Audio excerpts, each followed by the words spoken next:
தமிழ் நண்பர்கள் அனைவருக்கும் வணக்கம். அக்னிச்சிறகு சேனல் சார்பாக இந்த வீடியோவுக்கு உங்களை அன்புடன் வரவேற்பது நான் உங்கள் கௌசி. கௌதம் மதுமிதா சீரியலுடைய இன்னைக்கு எபிசோடுக்கான ரிவ்யூ என்ன அப்படின்றத பார்க்கலாம். எபிசோடை பொறுத்த வரைக்கும் மதுமிதா, சந்தோஷ், ஜீவா இவங்க 3 பேரும் காரில் வந்துட்டுருக்காங்க. மதுமிதா சந்தோஷ் கிட்ட கேட்குறாங்க, அந்த அக்யூஸ்ட் கிட்ட வாக்குமூலம் வாங்கினீங்களா அப்படின்னு சொல்லி கேட்கும்போது, அதுக்குள்ளே அவன் தப்பிச்சு போயிட்டான், ஆனால் ஒரு விஷயத்த அவன் சொல்லிட்டு தான் போயிருக்கான் அப்படின்னு சொல்லி கௌதம் வீட்டில் இருந்த ஒருத்தர் தான் அது மாதிரி செய்ய சொன்னார் அப்படின்னு மட்டும்தான் அவன் சொன்னான். ஆனால் அதுக்கப்புறம் அவன் தப்பிச்சு போயிட்டான்னு சொன்னதுமே, இது போதும், எனக்கு ஏற்கனவே இந்த சந்தேகம் இருந்தது, வீட்டில் இருக்க யாரோ தான் இதுக்கெல்லாம் காரணம் அப்படின்ற சந்தேகம் எனக்கு முன்னாடியே இருந்தது, இப்போது கன்ஃபார்ம் ஆகிடுச்சு அப்படின்னு சொல்ல, சரி அதை எப்படி கண்டுபிடிக்கிறதுன்னு ஜீவாவும் சந்தோஷும் மதுமிதா கிட்ட கேட்க, எவ்வளவோ பண்ணிட்டோம், இதை பண்ண மாட்டோமா அப்படின்னு சொல்லி ஜீவாவுடைய ஃபோனில் இருந்து மதுமிதா அந்த இன்ஸ்பெக்டருக்கு கால் பண்ணுறாங்க. ஏன்னா மதுமிதாவுக்கு அந்த இன்ஸ்பெக்டரும் சேர்ந்து தான் இந்த வேலையை பார்த்துருப்பாரோ அப்படின்ற சந்தேகம் இருக்குது. உடனே மதுமிதா அந்த இன்ஸ்பெக்டருக்கு வீடியோ கால் செய்து, நான் இப்போ வீட்டுக்கு தான் போயிட்டுருக்கேன், நீங்கள் உடனே வீட்டுக்கு கிளம்பி வாங்க அப்படின்னு சொல்லி ஃபோனை கட் பண்ணுறாங்க. இந்த விஷயத்தை உடனே அந்த இன்ஸ்பெக்டர் சகுந்தலாவுக்கு கால் பண்ணி சொல்கிறாங்க. சகுந்தலா செம ஷாக்காக வராங்க. அதுக்கு சான்ஸே கிடையாது அப்படின்னு சொல்லும்போது, வேறு யாரோ அவளுடைய வாய்ஸில் பேசியிருக்கலாம் அப்படின்னு சொல்ல, அதுதான் கிடையாது, அவள் வீடியோ காலில் தான் பேசினா, இப்போது அவள் வீட்டுக்கு தான் வந்துட்டுருக்கா, நாங்களும் கிளம்பி வரோம், அதுக்கடையில் என்ன பிளான் பண்ணலாம் அப்படின்றத நீங்கள் முடிவு பண்ணுங்கன்னு சொல்லிட்டு இன்ஸ்பெக்டர் அங்கேருந்து கிளம்புறாரு. அப்படியே சீனை கட் பண்ணால் சகுந்தலா செம்ம கோவத்தில் அபிஷேக்கை திட்டிருக்காங்க. உங்ககிட்ட ஒரு வேலையை ஒப்படைச்சா அதை ஒழுங்காக செய்ய மாட்டியா, இப்படி சொதப்பி வச்சுருக்கேன் அப்படின்னு சொல்லி கேட்க, சரி இருங்க அந்த லேடி ரவுடிக்கு நான் கால் பண்ணுறேன் அப்படின்னு சொல்லி அந்த ரவுடிக்கு கால் பண்ணால் அவங்களுடைய ஃபோன் எல்லாமே சுவிட்ச் ஆஃபில் இருக்குது. ஆக மொத்தம் அவங்களுக்கு உண்மை தெரிஞ்சிடுச்சு, மதுமிதா உயிரோடு தான் இருக்கா அப்படின்ட்டு. இதை எப்படி சமாளிக்கிறது அப்படின்னு சொல்லி யோசித்த சகுந்தலா தன்னுடைய அண்ணன் லக்ஷ்மிகாந்த் கிட்ட ஒரு விஷயத்த சொல்கிறாங்க. நான் என்ன சொன்னாலும் நீங்கள் செய்வீங்களான்னு சொல்லி கேட்கும்போது, என் உயிரை கொடுக்கணும்னாலும் நான் கொடுத்துருவேன் சக்கு, என்ன பண்ணணும் சொல்லு, ஆனால் இங்கே என்ன நடக்குதுன்னு எனக்கு ஒன்றுமே புரியலைன்னு லக்ஷ்மிகாந்த் சொல்ல, நேரம் வரும்போது நான் சொல்கிறேன் அப்படின்னு சொல்லி அப்படியே சீனை கட் பண்ணால் மதுமிதாவுடைய மாஸ் என்ட்ரி.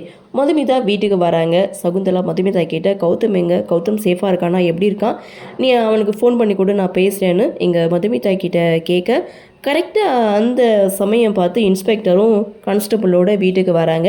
மதுமிதாவை அரெஸ்ட் பண்ணுங்க அப்படின்றாங்க. மதுமிதா பேச ஆரம்பிக்கிறாங்க. என்ன நீங்கள் வந்த உடனே அரெஸ்ட் பண்ணுங்கன்னு சொல்லி அரெஸ்ட் பண்ணுறீங்கன்னு ஜீவா ஒரு பக்கம் பேச, அதை தான் மதுமிதாவும் கேட்குறாங்க. ஸோ மதுமிதா இங்கே இன்ஸ்பெக்டரை லெஃப்ட் ரைட்டு வாங்குறாங்க. என்ன நீங்கள் என்னை அரெஸ்ட் பண்ணுறதிலே குறிக்கோளாக இருக்கீங்களே, உங்களுக்கு யாராவது பணம் கொடுத்து என்ன அரெஸ்ட் பண்ண சொல்லி உங்ககிட்ட சொன்னாங்களா, நீங்கள் நடந்துக்கிறதெல்லாம் பார்க்கும்போது அப்படி தான் இருக்குது அப்படின்னு சொல்லி இங்கே மதுமிதா தெரிக்க விடுறாங்க.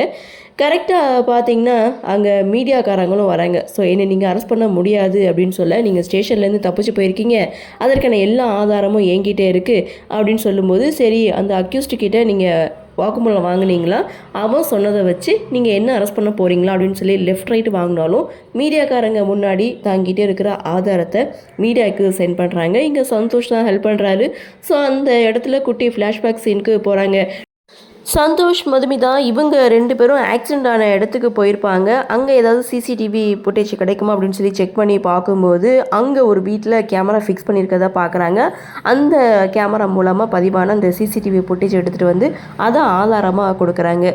ஸோ இங்கே வீட்டில் அந்த அக்யூஸ்ட் இருக்கான்ல, அவன் கௌதமுடைய காரை எடுத்துகிட்டு போனதும், அங்கே ஆக்சிடெண்ட் பண்ணதும், அப்போ அந்த மாஸ்க்கை கழட்டி அவன் முகத்தை காமிச்சதும் அந்த சிசிடிவி ஃபுட்டேஜில் பதிவாயிருக்கு. ஸோ இது மூலமாக கௌதம் வந்து குற்றவாளி கிடையாது, நிரபராதி அப்படின்றத மதுமிதா இங்கே தெளிவாக வந்து நிரூபிக்கிறாங்க. அதுவும் மீடியாக்காரங்க முன்னாடி. ஸோ மீடியாக்காரங்க எப்படி கௌதம் தான் இந்த தப்பை செய்தார் அப்படின்னு சொல்லி பரப்புனாங்களோ, அதே மீடியாவுக்கு முன்னாடி உண்மை என்ன அப்படின்றத மதுமிதா நிரூபிச்சிட்டாங்க. ஸோ அது மட்டும் இல்லை, உண்மையான குற்றவாளி யார் அப்படின்றதையும் இங்கே வெளிச்சம் போட்டு காமிச்சிட்டாங்க. அப்போ தான் அந்த குற்றவாளியை நீங்கள் சீக்கிரம் கண்டுபிடிக்கணும், விசாரிக்கணும், அவன் என்கிட்ட சில உண்மைகள்லாம் சொன்னான் அப்படின்னு சொல்லி அடுத்த ஒரு வீடியோவை ஷேர் பண்ணுறாங்க. என்னன்னு பார்த்தா, இந்த வீட்டில் இருக்கவங்க ஒருத்தவங்க தான் இதை பண்ண சொன்னாங்க அப்படின்றத அவன் தெளிவாக வீடியோ மூலமாக சொன்னதை இங்கே எல்லாருக்குமே வந்து காமிச்சதும், இதுவும் இவங்களுக்கு செம்ம ஷாக்கிங்காக தான் இருக்குது. ஸோ தான் எப்படி வந்து மாட்டிப்போம் அப்படின்ற பயம் அபிஷேக், சகுந்தலா இவங்க எல்லாருக்குமே வந்துடுச்சு. சரி நாங்கள் கூடிய சீக்கிரம் கண்டுபிடிக்கிறோன்னு போலீஸ் போகும்போது, நில்லுங்க அப்படின்னு சொல்லி சகுந்தலா செம்ம ட்விஸ்ட்டு கொடுக்குறாங்க.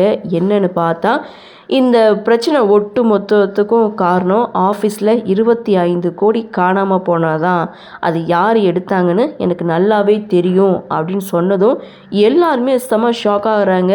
ஸோ அவங்கள வர சொல்லுங்க அப்படின்னு சொன்னதும் அந்த அக்கௌண்டன்ட் அப்புறம் அவருடைய மனைவி இவங்க 2 பேரும் வராங்க. இவங்கள பார்த்து எல்லாரும் செம ஷாக் ஆகுறாங்க. அபிஷேக் அம்மா தன்னை தான் மாட்டி விட போகிறாங்க அப்படின்ற ஒரு எதிர்பார்ப்போடு நின்றுட்டுருக்காங்க. இதோட எபிசோட முடிக்கிறாங்க. அடுத்த ட்விஸ்ட் என்ன அப்படின்னா, கண்டிப்பாக சகுந்தலா அபிஷேக்கை மாட்டி விட மாட்டாங்க. ஏன்னா ஏற்கனவே லக்ஷ்மிகாந்த்கிட்ட ஒரு விஷயத்த சொல்லியிருக்காங்க, நான் என்ன சொன்னாலும் எதிர்த்து கேள்வி கேட்காம செய்வியா அப்படின்னு சொல்லி கேட்கும்போது அவரும் நான் செய்வேன்னு சொல்லிட்டாரு. ஸோ இவரைத்தான் மாட்டி விட போகிறாங்க, பலிக்கடாவாக ஆக்க போகிறாங்க அப்படின்றது இன்றைக்கி எபிசோடில் புரிஞ்சிருச்சுன்னு நினைக்கிறேன். பார்க்கலாம் அடுத்தடுத்து என்ன மாதிரியான சுவாரஸ்யத்தோடு கதைக்கள நகர்வை கொண்டு வராங்க அப்படின்றத நாமளும் பொறுத்திருந்து பார்க்கலாம்.